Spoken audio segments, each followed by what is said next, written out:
สบายดีพี่น้องมื้อนี้เฮาสิไปเอาเงินเนาะทุกคนเงินที่ป้าคอยเราฝากมาให้ป้าอยู่สหรัฐอเมริกาเนาะทุกคนเราฝากมาให้110 ลอนเนาะทุกคนเดี๋ยวคอยกับบ๊อบบี้สิไปเอา2 คนกับไปเอาอยู่บ้านนาแก้วเนี่ยทุกคนกับวงกายเป็นไดขี่รถไปกับสิประมาณ15 นาทีเนาะทุกคนเดี๋ยวเราไปกันเลยทุกคน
นี่ก็แม่นห้องเรียนบ้านน้องไผ่เนาะทุกคนห้องเรียนบ้านน้องไผ่มีม.1 ฮอดม.4นี่ก็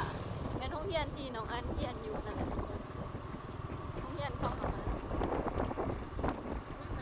นี่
สี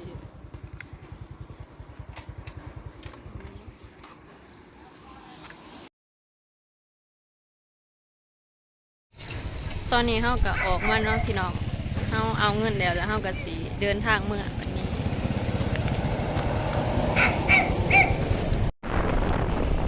ตอนนี้เฮาก็ขี่รถเมื่อเนาะพี่น้อง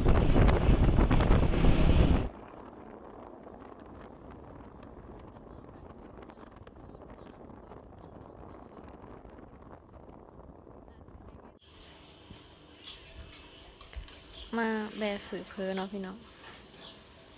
มากับป๊อปปี้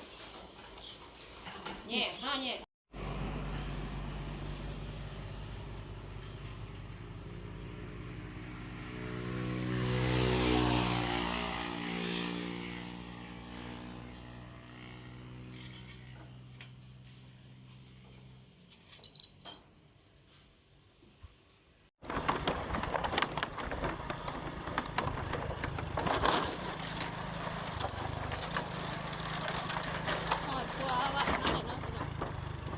พากลับมา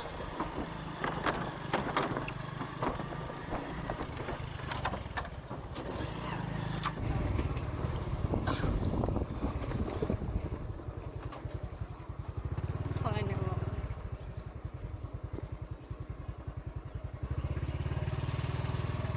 หอดเพื่อนเท่าไรพี่น้อง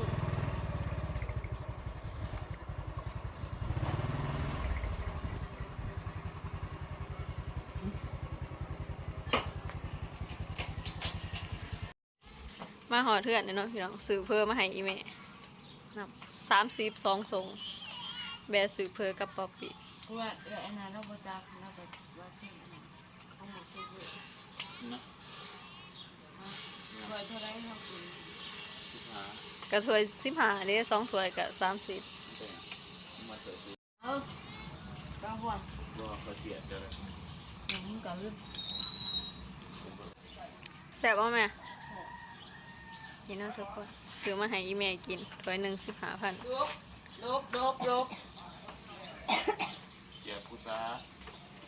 บอกว่าลบแซ่บโอ้ยอยู่ว่าปรุงแท้ๆนี่ว่านี่ บ่มากินน้ำตาลเนาะทุกคน อ๋อนี่ก็บอกว่าเขาจะ นี่นะเขาไม่แถวแซ่บแต่แซ่บของอยู่ว่าบ้านว่าเป็นน้ำตาลเนาะ อ๋อจุกเลย กินน้ำแน่เห็นว่าก็ได้ บัวแสบจะกินเนี้ยเดี๋ยวก็บัวแสบก็มึงเลยไอ้ของอีเมย์ นี่เนาะพี่น้อง สบายดีพ่อพี่น้อง น้องอันครับน้องน้อยๆกับจอยมาที่รังเนาะทุกคนกินน้ำดังโอ้มาที่รังเลยกินแต่น้ำกินในที่น้องนิ้วขนมนัวแซ่บ มาซาปลา ได้สดแต่น้ำเนาะทุกคนมาน้ำดัง ครับพวกแบบเพื่อนต่อน อยู่ห่างใครนี่คือแซ่บ อยู่ห้านปะอันนั้นเด้แซ่บเนาะ แซ่บ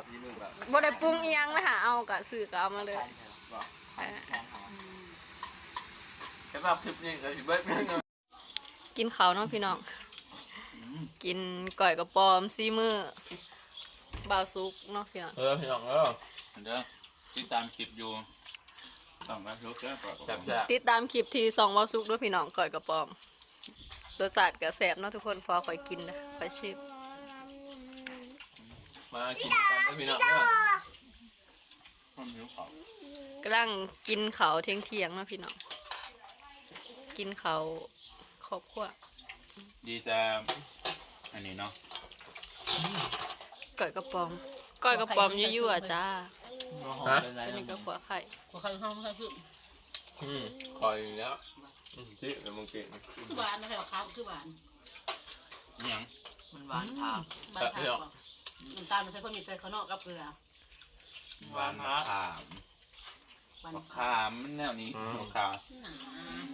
เป็นยังไงรส ส้ม ชาติ แบบหวานอร่อยส้มแบบหวาน อร่อยอร่อย ตรงนี้ที่แบบว่ากอดกระป๋อง น้องนิ้วกินนะว่าก่อยกระปอม มันแสบอยู่เนาะมันบ่ได้อันนี้ขอบคุณนะซีมือก่อน ก็กินข้าวอิ่มเลยเนาะพี่น้องแล้วก็ขอบใจป้าได้หลายๆเด้อที่ส่งเงินมาให้110 ร้อนเนาะพี่น้อง ส่งมาแล้วก็ส่งมาให้ใส่เป็นของขวัญแบบที่ส่องผ่านเนาะทุกคนแล้วก็สำหรับคลิปนี้ก็จบเพียงสำนี้เด้อทุกคนอย่าลืมกดไลค์กดติดตามให้เด้อบายบายได้ไหม